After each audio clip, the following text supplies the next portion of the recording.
I was inspired by a missionary Quaker who was in Rwanda in 1987. And I worked with a missionary from Oregon. And from that time, I had to share with him, I had to learn from him, especially the Quaker values, the simplicity and the peace work, and how the Quakers work with other people. And from that time, I had to learn what the Quakerism is, and I choose to become a Quaker. We are a program Quaker, so we have a pastor, we have a devotional with all is put step by step. Now you have to pray, you have to sing a song, the offerings, and finish frequently with a sermon. That sometimes is for the pastor frequently, but sometimes for other people too. It's not necessary for the pastor, because we believe that God can talk for any sin and for any people. So we like to give the opportunity especially for the young people, to have this role.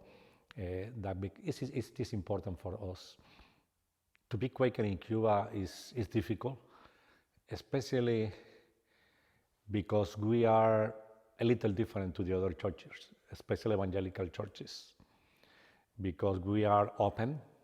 We have relation with all the churches, Catholics, Advent of the Seventh Days, Pentecostal, Charismatic group. For us, all are our brothers and sisters too. And we have a ecumenical role from the beginnings, and we have a tradition to form the Ecumenical Council of Churches in Cuba. We are the first one, and we continue in this role. And the people know that the Quaker, for the testimonies, is very important in many ecumenical activities, that they know the integrity, the honesty, the equality of the Quaker, and the testimony of peace is very important for the people. Actually, I was born in a Quaker family. I used to go with my mother to meeting houses, to conferences, and especially when she had babies that needed to be taken care of, I would go and sit up with the baby as my mother continues meeting with the other women. And from there, I learned to be a woman who loves the church. My mother was a leader almost all through her life.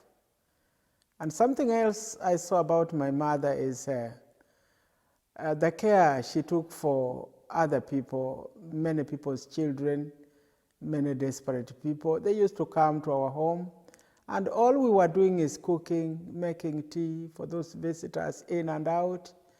And one, I learned about generosity about the Quakers, because in every other Quaker home I visited, people were willing to give out a cup of tea and something, and the welcome was very, very warm.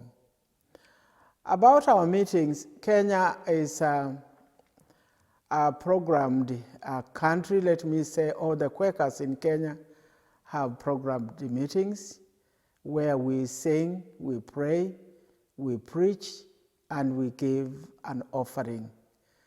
And what has really inspired me in that type of group is the prayer meeting that has lifted most of our hearts. Something else which has inspired me in the Quaker Church is that they tend to be very peaceful people, although we have others whom we are still persuading slowly to become peaceful. But Quakers are very peaceful people. Quakers are very simple people. And Quakers, those who really are Quakers in themselves, love the truth. And that is one thing which has inspired me from the Quaker Church. La adoración es muy importante porque todos necesitamos de Dios. Yo creo que eso es importante, ¿no? Todos necesitamos de Dios, y hay un Dios que nos puede escuchar y que también, cuando nosotros podemos refugiarnos y acercarnos. Cuando vemos la fe que tenemos cada uno de nosotros, ya sea individual o grupal, podemos darnos cuenta que Dios mismo está obrando milagros y ocurren cosas que quizás no imaginábamos nosotros antes, ¿no?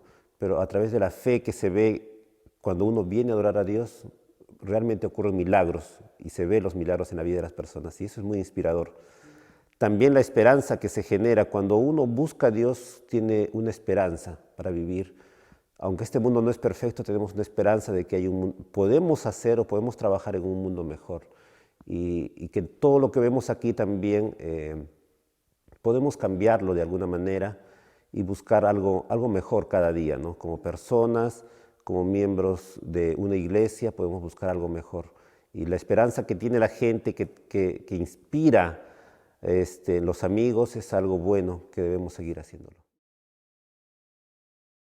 My first touch or contact with a friend's church was when I was 12 years old, and I was coming from a Pentecostal church, and then I got to friends meetings church, and the worship style was quite different. You know, I was accustomed to clap hands and a lot of noise, and though we are not silent worship, but as friends in my country, we are one of the quietest churches around. So when I first got there, I was like, what's going on with these people? They don't clap, they don't do anything, they just sing. But then I began enjoying that, right? I think one of the good things about Quakers and the way we worship is the variety we had, right? Now that I'm involved with Friends Work Committed and the section of the Americas, I have experienced a different, more silent kind of worship. And I enjoy it, right? I enjoy it for a while because I'm really accustomed to the worship with singing, reading the Bible.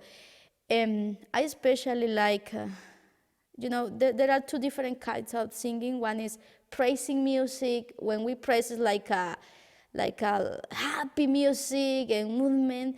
And we also have worship music, and I enjoy much worship because it's a little bit it's like telling God what you feel. I think in silence is like God is telling you something, but when you sing, it's like you are telling God how important He is in your life. And I really enjoy that in Quaker worship because it's not about emotion. I have gone to other meetings they are not Quakers, and people are singing, dancing, and doing a lot of things all the time. And when there comes a time to worship, they don't want to. I knew that being a Christian is about either being baptized in water, the speaking in tongues, and doing so many things to demonstrate that you are a Christian. But because all through my parents are Quakers, when I was born and when I started understanding things, I found them in the Quaker church. I would go to Sunday school, but as I continued to grow into the movement, especially when I moved to the city, with my experience of the understanding of what a Christian is, that a Christian has to do this, has to do that, I was just amazed to see when I started understanding Quakerism, because I went through catechism class, and then I started understanding what Quakers believe about the God in you, about the inner change, that it is about what is happening inside as opposed to what is happening, as opposed to the things that people can see, and that begins the process of the manifestation of the God in you. I think that is a it was a very helpful information and a very helpful experience. I have seen in my time with Friends World Committee openings happen. I've seen people hear a little something that touched them, probably right here in the heart, in ways that I will never know. Or it's less here and it's more here. Somebody connects with you suddenly. And it doesn't mean you're going to change your ways or change your own beliefs, because one would ideally think that whatever you believe, it's rooted deeply inside of you. And so those, you're right, those are things that don't change very easily.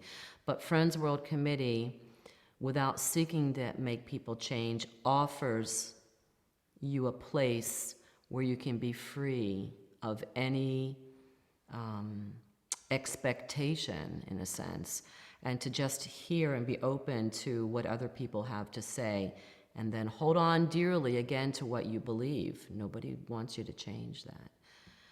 But at the same time, somebody at some point may have something to say to you that can help you see something a little bit differently. And I know some people don't want to hear that. That is true. It is a difficult world of Friends World Committee, which is why it's a great model for the world, because we represent so many things, so many people who are so different, yet have this thing called Quakerism in common.